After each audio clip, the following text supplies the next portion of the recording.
6 questions today, guys, regarding spirituality, mediumship, the afterlife, whatever my Instagram followers wanted to ask. My son sees things. How do I make him not be afraid? I'm assuming the person asking this question, their son is younger, meaning like probably not a teenager, not an adult. I see dead people. First of all, you cannot make somebody be anything. You cannot control somebody else's emotions. I think that that's a given, but just to state the obvious. Second of all, with kids who are seeing things, feeling things, hearing things, it's very, very, very natural.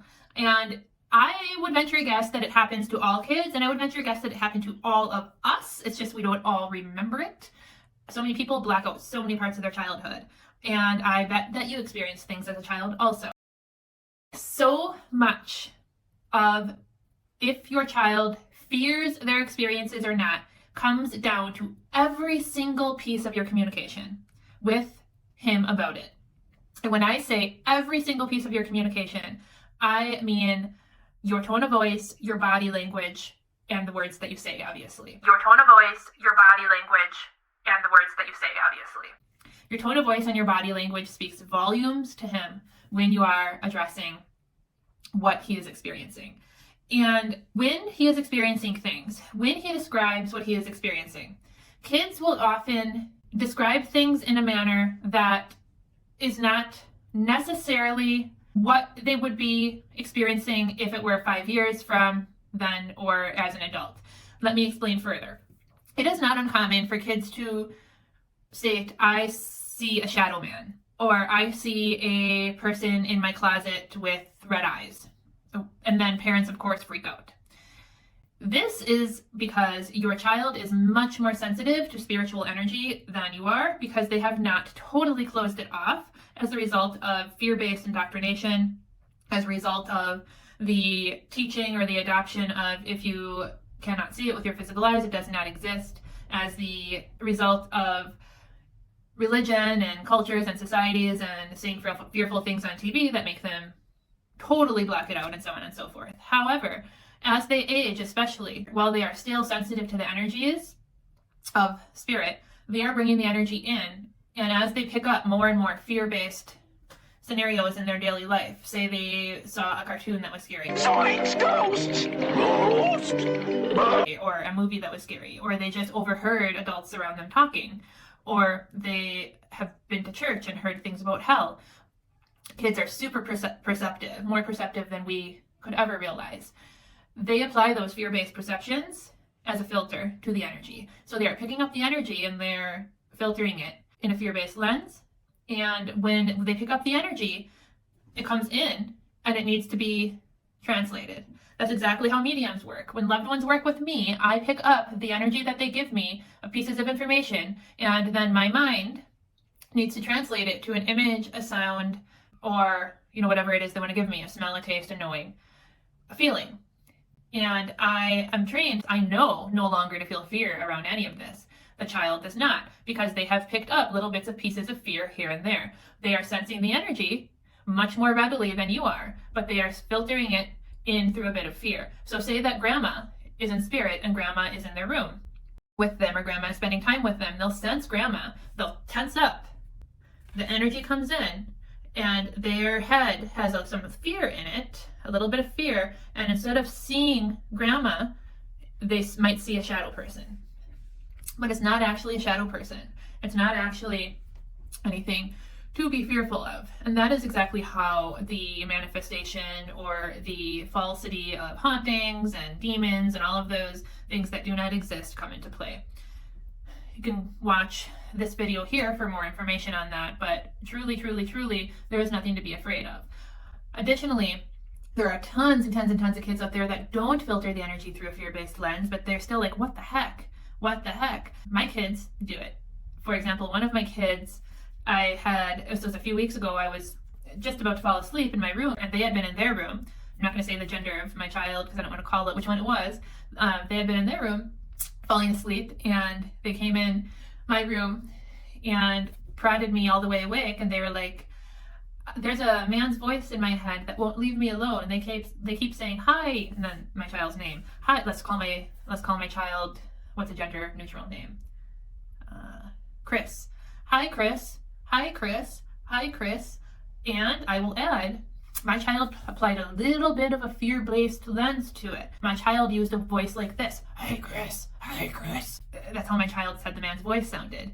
And my child wasn't afraid at all when they told me about this. They were like, the man's really annoying and I can't fall asleep. And so you have to watch your body language, watch your tone of voice. I took the child back to their room and I said, just in your head, tell the man, not now, I need to go to sleep right now. Please leave me alone. Now is not the time. It is time for me to go to sleep. And I calmly told my child to tell the man that in their head. And this is also what I do with my children. I have taught them to do a little mini meditation in their heads as they're falling asleep at night, or whenever they want to calm themselves down or divert themselves from any sort of unwanted or undesired or communication, or if they don't even know what it is. They don't know what spirit, other side, afterlife, they don't know what that means. But I've taught them, if they ever need to calm themselves down or they feel emotional or just any sort of coping mechanism from any situation or feeling, I've taught them to do a little mini meditation in their head. And the way that I have taught it to them is to close their eyes, slow their breathing, which I've taught them, and to imagine a waterfall inside of their head. And I have taught them to imagine the waterfall washing away whatever it is in their head that they do not want to be there, whether it is a thought, a feeling, a situation, anything that comes up. And that they can do that for as long as they like, and whenever they're done, to open their eyes and go about their day. Or oftentimes, one of my children loves to do it as they're falling asleep at night. They put that waterfall in their head. And they've found that they love to then put animals inside of the waterfall. So they both love foxes. They love to imagine foxes playing in the waterfall, and they've adapted it for themselves. They've also really begun to both enjoy listening to binaural beats on their tablets in their bedrooms at night as they're kind of winding down for the day, or even as they're going to fall asleep at night. They both really enjoy that. So you can try adapting some sorts of calming mechanisms for your child. I've also started integrating journaling into my kids' lives.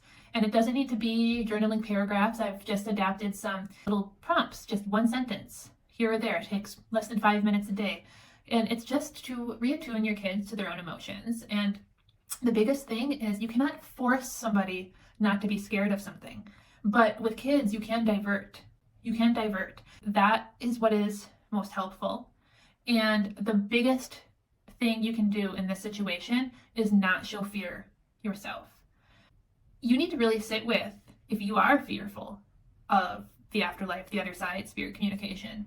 Because if you are fearful in here of it yourself, there's no way you're not going to show it on your face. You can't fake it, especially with kids. So you really need to sit with that yourself, too, in your own quiet moments. And truly, if you want them to be comfortable with it, you need to first become comfortable with it yourself, or you can't guide your kids to be comfortable if you're not comfortable. And if you are a more comfortable household, I do not suggest pushing it. That's something else I will say. By this I mean, do not encourage, just do not dissuade. So don't prod, don't ask questions, don't push for them to try to communicate on their own. You need to allow it to happen organically and then not present fear when it does. But you should never push your kids into spirit communication. You should never push them down this road of your own accord. And you should never grill them or question them or act overly interested. If it happens organically and they come to you and they are fearful, you help them with that. Or if they have an organic question, you answer it. But this is truly a situation that is very, very personal to each individual person. Every soul in a human body as an individual, and it cannot and absolutely should not ever be manipulated or pushed or dissuaded or just really adapted by any other outside force. So you need to do your best to remain neutral in a negative way and a positive way. So you need to do your best to not affect in a negative way and not affect in what you would deem a positive way. That's just, both situations are bringing your own ego into it, right? You need to do your best to remain neutral.